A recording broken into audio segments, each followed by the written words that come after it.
ایکسپینشنسٹ policy ہے، کیونکہ British چاہتے تھے کہ پورے انڈیا کے لوگ ان کے نیچے ہوں، پورے انڈیا میں جتنے پرنسلی اسٹیٹس ہیں وہ ان کے نیچے ہوں، اس لیے انہوں نے اس طرح کی حرکتیں کی جو کہ ایک قابل قبول نہیں تھا، نہ مسلمس کے لیے نہ انڈینس کے لیے۔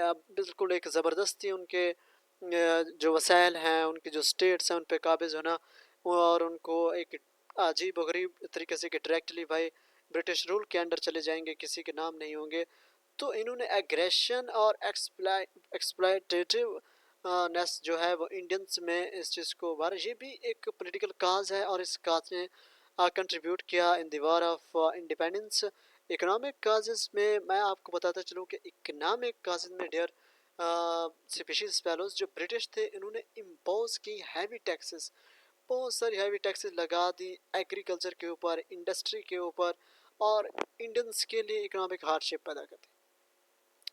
بھائی آپ کا ملک ہے، آپ کا گھر ہے، آپ چیزیں پروڈیوس کر رہے ہیں، آپ کی انڈسٹری، آپ کا ایگریکلچر ہے، اور باہر سے آ کے بندہ آپ پہ قابض ہو کے آپ پہ ٹیکس لگاتا ہے کہ اس چیز کو اگر خریدو گے اتنا ٹیکس آپ مجھے دو گے، اس چیز کو اگر اس چیز کی پیداوار کر رہے ہو اس چیز کا پیداوار کا اتنا حصہ مجھے دو گے، آپ کے لیے اکنامک ہارڈ شپ پیدا کرتا ہے۔ تو اس طرح تو آپ کو گزارا نہیں ہو سکتا، ایک رولر کے نیچے رہنے والے جو رعایا ہیں اس کا اس طرح گزارا نہیں ہو سکتا۔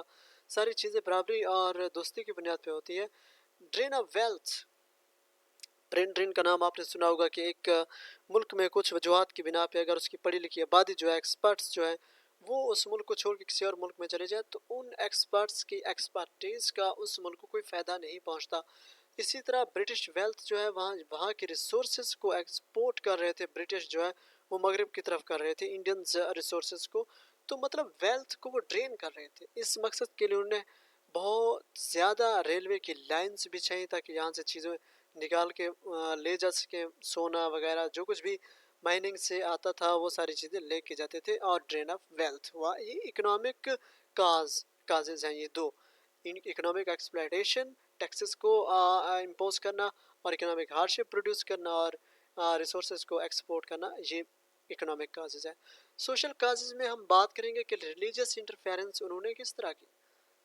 ریلیجیس انٹرفیرنس، برٹش جو تھے میرے ڈیئر سپیشیز فیلوز، وہ ڈس ریگارڈ کرتے تھے انڈین کسٹمز کو اور ریلیجیس پریکٹسز کو۔ اب ایک ایشو یہ ہوا کہ کاؤ اور پگ فیٹ کو امونیشن میں استعمال کیا جاتا تھا، امونیشن کارتوس کو کہتے ہیں، اور اس نے افینڈ کیا ہندو اور مسلم دونوں سپاہی جو تھے، سپاہی جو تھے، سولجرز تھے، ان میں غصے کے جو تاثرات ہیں وہ ابھرے، کیونکہ کاؤ جو ہے، کاؤ مقدس ہے انڈینس کے لیے، ہندوز کے لیے، اور مسلمس کے لیے پگ جو ہے وہ حرام ہے۔ اب کارتوس کو ایک طرف سے دانتوں کی مدد سے کسی طرح سے اس کو چلایا جاتا تھا، جو کہ ڈسرسپیکٹ تھا، ان کے ریلیجس پریکٹسز کے خلاف تھا، اور یہ ان سے کروایا جا رہا تھا، اور اس طرح وہاں پہ کے جو سپاہی تھے ان میں غصے کے تاثرات ابھر رہے تھے، اور یہ ساری چیزیں آہستہ آہستہ کر کے بڑھ رہی تھی، کازز مزید بڑھتی گئی۔ کلچرل ڈسرسپیکٹ کیا تھا؟ برٹش جو ہے وہ ڈسرسپیکٹ کرتے تھے انڈین کلچرز کو، کسٹمز کو، اور اس نے ڈسکنٹینٹ کو لیڈ کیا اور یہ کاز بنا وار آف انڈیپینڈنس کو اپرائز کرنے میں۔ ملٹری کازز دیکھتے ہیں کہ سپاہی ڈسکنٹینٹ، سپاہی ہیں ہمارے، یوز آف انڈین سپاہی جو تھے ان کو لو پے رکھا جاتا تھا، اور ہارش ڈسپلن تھی ان کے لیے۔ میں آپ کو آسان طریقے سے سمجھاتا ہوں، دو سپاہی ہیں، ایک انڈین ہے ایک برٹش ہے۔ برٹش کو کہا جاتا ہے کہ آپ ایک ماہ میں 6 چھٹیاں کر سکتے ہیں، اور انڈین کو کہا جاتا ہے نہیں بھائی آپ 6 ماہ میں ایک چھٹی کر سکتے ہیں۔ انڈین سوچتا تو ضرور ہوگا۔ برٹش کو کہا جائے کہ ہم آپ کو ایک ماہ میں 50,000 پے کریں گے، اور انڈین کو کہا جائے کہ ہم آپ کو ایک ماہ میں 10,000 پے کریں گے۔ کام بھی پورا لے رہے ہیں، چھٹیاں بھی ان کو زیادہ دے رہے ہیں، پے بھی ان کو زیادہ دے رہے ہیں برٹش کو، اور ان کو لو پے، ان کے لیے ڈسپلن بھی ہارش۔ تو اس سے ڈسسیٹسفیکشن پیدا ہوتی ہے ہمارے انڈین سولجرز کے درمیان۔ منگل پانڈے سب سے پہلے بغاوت کرتا ہے، منگل پانڈے کو پھر اڑا دیا جاتا ہے، کیونکہ وہ باغی بن رہا ہوتا ہے، نہ وہ کارتوس استعمال کرتا ہے، نہ وہ یہ جو رائفل ہے اس کلچر کو، رائفل کا کلچر تو بعد میں آیا۔ اچھا جی، منگل پانڈے جو ہے وہ برک پورہ سے آغاز کرتا ہے اس ریوولٹ کا، وہ نہیں مانتا جو ہے آفیسرز کی آرڈرز کو، بریک کرتا ہے ان کے جو آرڈرز ہیں، جو لاس ہیں. ٹرائبل اینڈ پیزنٹ اپرائزنگ دیکھیں انڈین کے ڈفرینٹ پارٹس میں کسان جو ہوتے ہیں وہ پاکستان کے کسان دیکھ لیں، انڈیا کے کسان دیکھ لیں، بنگلہ دیش کسی بھی ملک کے کسان وہ ایک جگہ پہ نہیں رہتے، وہ دور دراز علاقوں میں کوئی کہاں پہ لیکن کام ان کا ایک جیسا ہوتا ہے. ان کو ایک طرح سے اتحاد بھی نہیں کرنے کی دیا جاتا، اگر ان کا اتحاد ہو جائے نا تو پھر وہ اپنی بات منوا کے رہتے. ٹرائبل اور پیزنٹ اپرائزنگ یہ ہوتی ہے different parts of the India سے، جن میں سینتھل ریبیلینز ہیں اور کولز ریولٹ یہ مشہور ہیں. ان لوگوں نے بہت زیادہ بغاوت کی تھی اور کنٹریبیوٹ کیا تھا لارجر اپرائزنگ میں. Different parts of the India سے یہ سارے لوگ بغاوت کرنا شروع کر دیتے ہیں. اب ریولٹ سپریڈ کیسے ہوتا ہے بھائی؟ برٹش اتنے مضبوط پھر بھی یہ وار آف انڈیپینڈنس، یہ ریولٹ اسپریڈ کر کے پورے برصغیر میں کیسے پھیل جاتا ہے؟ اس کے پیچھے دو زبردست وجوہات ہیں. ایک کمیونیکیشن بریک ڈاؤن ہے. برٹش جو ہے وہ زیادہ تر ریلائی کرتے تھے ٹیلی گراف کے اوپر. ٹیلی گراف کی جو لائنز انہوں نے بچھائی ہوئی تھی، ریلوے لائنز جو بچھائی ہوئی تھی کمیونیکیشن کے لیے، وہ ان دو چیزوں پہ بہت زیادہ ریلائی کرتے تھے. ان کو ڈسرپٹڈ کیا گیا، ریبلز نے ان کو ڈسرپٹ کیا گیا اور اس طرح سے کمیونیکیشن بریک ڈاؤن ہوتی ہے. Different parts of the India سے کسان جو ہیں وہ ٹرائبلز جو ہیں وہ ریولٹ کر رہے ہیں. اگر different parts of the India British کو خبر نہیں پہنچ رہی کہ اس پارٹ میں کیا ہو رہا ہے، وہاں برٹش آفیسرس کو، برٹش آرمی کو کس چیز کی ضرورت ہے، تو موقع پہ وہ چیز نہیں پہنچا رہے ہیں. مطلب ایک کمیونیکیشن کا گیپ آ گیا، بریک ڈاؤن ہو گیا. ریلوے لائنز کو انہوں نے ڈسرپٹ کر دیا اور ٹیلی گراف کے لائنز کو. تو یہ چیز کمیونیکیشن بریک ڈاؤن کی وجہ ہے اسپریڈ آف ریوالٹ میں. لیڈرشپ میں نے بھی بہت زبردست کردار ادا کیا. اس میں لیڈرشپ میں رانی لکشمی بائی، بہادر شاہ، کنوار سنگھ، تانتیا ٹوپ، انہوں نے بہت زبردست ڈائریکشن پرووائڈ کی اس ریوالٹ کو، اس وار آف انڈیپینڈنس کو. اب یہاں ان ناموں میں مسلمان بھی آپ کو نظر آ رہے ہیں، ہندو بھی نظر آ رہے ہیں، سکھ بھی نظر آ رہے ہیں. میں آپ کو بتاتا چلوں کہ یہ مسلمس کی نے وار آف انڈیپینڈنس نہیں لڑا، نہ ہی ہندوؤں نے لڑا، نہ ہی سکھوں نے. انڈیا کے ہر ایک بندہ یہ چاہتا تھا کہ برٹش کولونیل رول کے اگینسٹ جائے، وہ اس سے چھٹکارا حاصل کرے. اکنامکلی، پولیٹیکلی، ریلیجیسلی، کسٹمز ان کے کسی چیز کو رسپیکٹ نہیں دی جا رہی تھی. سارے چاہتے تھے آزادی حاصل کرنا، سب نے مل کے اس جنگ کو لڑا اور لیڈرشپ ان نے پرووائڈ کی. زبردست لیڈرشپ تھی جس کی وجہ سے پورے ہندوستان میں پھیل گیا. سوشل اور ریلیجیس موومنٹ، انفلوئنس اور ریفارمز موومنٹ. سب سے پہلے سوشل ریلیجیس ریفارمز جو ہیں، جس طرح کہ برہمو سامراج ہے یا آریہ سماج ہے، انہوں نے اویئرنیس ریز کیا.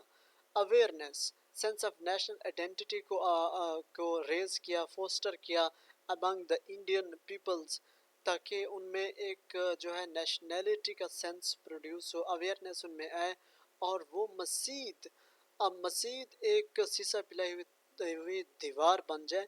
نیشنلسٹک سینٹیمنٹ میں ہم دیکھتے ہیں انسپریشن فرام پاسٹ ریوالٹس سے بھی انسپریشن ملتی ہے. ان سے پہلے جو ہے ٹیپو سلطان، وہ برٹش کے خلاف بہت زبردست جدوجہد کر چکے تھے. مراٹھا جو ہیں وہ بھی ریزسٹنس شو کر چکے تھے. تو ان سے انفلوئنس ملتا ہے، اس سے جو ہے موٹیویشن ملتی ہے، جو اس وقت مصروف ہوتے ہیں وار آف انڈیپینڈنس میں. گلوبل کنٹیکسٹ میں بھی کچھ چیزیں ہیں جنہوں نے موٹیویٹ کیا انڈین پیپلز کو. سب سے پہلے وائڈر گلوبل ایونٹس دیکھے جائیں تو سپاہی میوٹنی، برٹش آکوپائڈ برما میں بھی سپاہی بغاوت پہ اتر آتے ہیں، اور کریمین وار میں بھی اس چیز کے اثرات اور برٹش کو کافی نقصان پہنچتا ہے. یہ چیزیں وار آف انڈیپینڈنس سے پہلے تھی، تو ان سے لوگوں کو حوصلہ ملا، موٹیویشن ملی. سپاہی لائلٹی دیکھتے ہیں، شروع میں تو جو سپاہی ہوتے ہیں وہ اپنے آفیسر کی بات مانتے ہیں، لوئل رہتے ہیں ان کے ساتھ. لیکن جیسے جیسے سچویشن مزید بڑھتا چلا جاتا ہے اور خراب ہوتا چلا جاتا ہے اور مزید بگڑ جاتا ہے، پورے انڈیا میں پھیل جاتا ہے، تو سپاہی پھر ریبل کاز جوائنٹ کر لیتے ہیں، ان کو پھر ایک بغاوت کو ابھارتے ہیں in the army of British. اس پر برٹش کے انڈر جو انڈینز لوگ تھے، برٹش کے اپنے لوگ تھے، تو وہاں پہ بھی یہ چیزیں شروع ہو جاتی ہیں. اب ہے economic impact of the opium trade. Opium ایک نارکوٹک ڈرگ ہے جس کو برٹش جو ہے وہ انڈیا کے ساتھ ٹریڈ کرتے تھے اور کافی زیادہ زر مبادلہ کماتے تھے اس چیز سے۔ اوپیم پروڈیوس کرنے والا انڈین، اوپیم کا مالک انڈین، برٹش آ کے اس سے لے جا کے چائنا کے ساتھ ٹریڈ کرتا ہے اور اکنامیکلی برٹش کو بہت فائدہ پہنچتا ہے جو کہ انڈینز کے لیے نقصان دہ ہے۔ اس سے اکنامک ریپرکشنز اور یہ کنٹریبیوٹ کرتا ہے ڈسکنٹینٹ میں، جہاں پہ اعتماد کی کمی پیدا ہو جاتی ہے کہ اعتماد ایک بہت بڑی چیز ہے۔ آپ کسی شخص کے اوپر ٹرسٹ کرتے ہیں، اس پہ اعتماد کرتے ہیں، تو آپ اس کے لیے کچھ اس کو دیتے ہیں، کچھ لیتے ہیں، پھر آپ کو کوئی ٹینشن نہیں ہوتی۔ لیکن جب آپ کے اعتماد کو، ٹرسٹ کو کوئی بریک کرتا ہے تو پھر آہستہ آہستہ چیزیں خراب ہونا شروع ہو جاتی ہیں۔ اسی طرح اوپیم انڈیا پروڈیوس کرنے والا انڈین ایگریکلچر کا کسان اور اس کو اگانے والا، اس پہ محنت کرنے والا، پھر اس کی فصل برٹش لے جائے، چائنا کے ساتھ ٹریڈ کرے، اکنامکلی وہ مضبوط ہو، انڈیا کمزور ہوتا جائے، تو یہ انڈین کے لیے قابل قبول نہیں تھا۔ اوپیم ٹریڈ نے بھی اپنا حصہ ملایا۔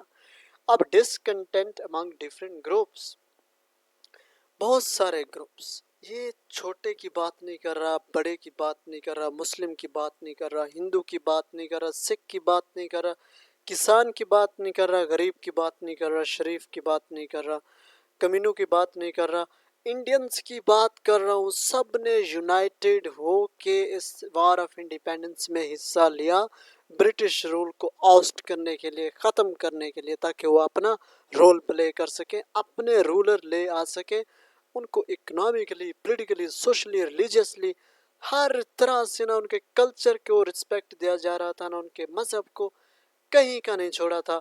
ساری چیزیں جو ایگریکلچر پہ ٹیکس، انڈسٹری پہ ٹیکس، اکنامک ہارڈ شپ، سپاہیوں کو لو پہ، ان کے لیے ڈسپلن کو ہارڈ کر دو، ہارڈ لائن دے دو بھائی، یہ ساری چیزیں سب نے مل کے اپنا کردار ادا کیا، اور یہ سارے کازز تھے اس بار کے پیچھے۔ Multiple causes converge to ignite the Indian rebellion of ٹارس، پھر یہاں پہ ریبیلین کا ورڈ، ان کے لیے برٹش کے لیے ریبیلین، انڈینز کے لیے war of independence. British Indian کی اسٹرگل تھی اگینسٹ برٹش کولونیلزم، جو کہ فیوچر میں تاکہ وہ اپنے ایک حکومت بنا سکیں، ان سے آزادی حاصل کر سکیں، یہ اس لیے جدوجہد کی گئی تھی۔ میری آپ سب سے پشیس پہلو سے گزارش ہے کہ اس چینل کو پلیز سبسکرائب کریں اگر آپ کو اس سے کوئی فائدہ یا کوئی بھی فائدہ پہنچ رہا ہے، حاصل ہو رہا ہے۔ Thank you very much.